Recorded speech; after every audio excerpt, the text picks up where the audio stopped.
Now, in your previous section, we know about work and energy. In this section, we have to know what is power. Now, energy is nothing but the capacity of doing work. So, capacity of doing work is called energy, but there is a time limit or time duration in which time you actually a body can work.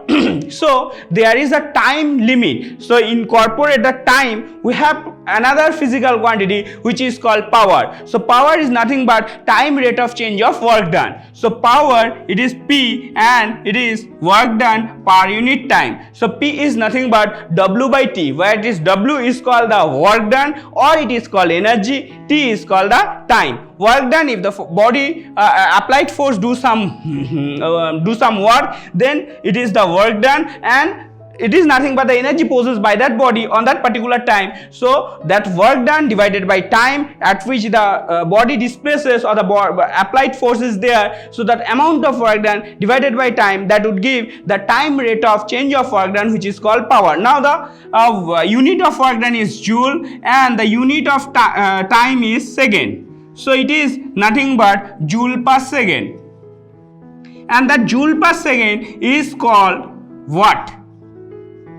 So the unit of power is watt. You can write joule per second or you can write watt. Both of them are correct. So the unit of power is joule per second, and the definition is like that: the time rate of change of doing work is called the power. Now there is an important concept. There are different kind of things which can be calculated by the concept of power. Like there's an important concept which is called horsepower, 1 HP.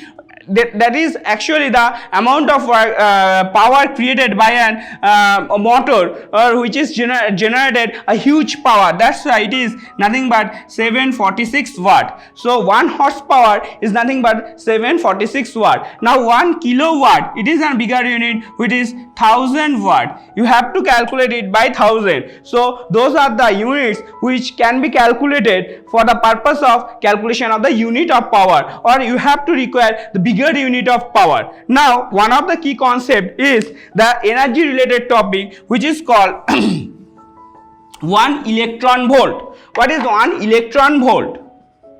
1 electron volt is the energy possessed by the electron. If we accelerate that electron in a potential difference of 1 volt, it is equal to 1.6 into 10 to the power minus 19 joule. This is an important concept and required for the subatomic range calculation. This is the unit, conventional unit of energy, and this is the unit which is in the subatomic scale. For the calculation of the energy of the electron in a subatomic manner, then we have required the electron volt unit, and one of the unit is 1 kilowatt hour. This is nothing but 3.6 into 10 to the power 6 joule. How you calculated that? 1 kilowatt hour is equal to 1000 watt and 1 hour is 3600 second. So it is watt second, and 1 watt second is nothing but joule. So that how we came 3.6 into 10 to the power 6 joule. That unit is used for the calculation of power which is generated from the electricity. In our meter board, the energy is calculated, and that unit is called the kilowatt hour unit, or simply it is called 1 BOT,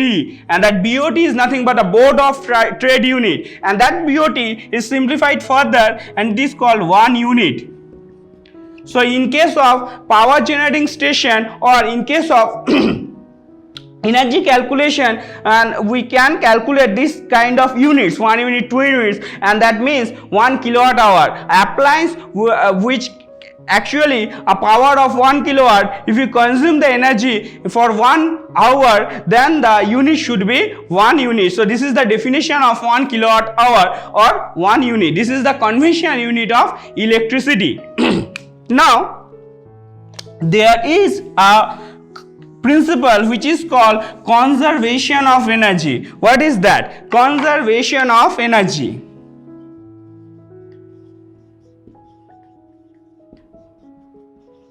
That famous principle give an idea that energy neither be created nor be destroyed. It can be converted from to another, and the total amount of energy in this universe should be remain constant. That means that principle state that the energy should be converted from to another. Like the energy we know electric energy, and that electric energy helps for the rotation of the fan. So in this case electric energy is converted in the sound energy and rotational energy, that means kinetic energy. Now if we burn a candle, then there is a chemical reaction inside the wax of that candle, and that will provide you light. So in this case chemical energy is converted into the light energy. Now in case of photosynthesis, in your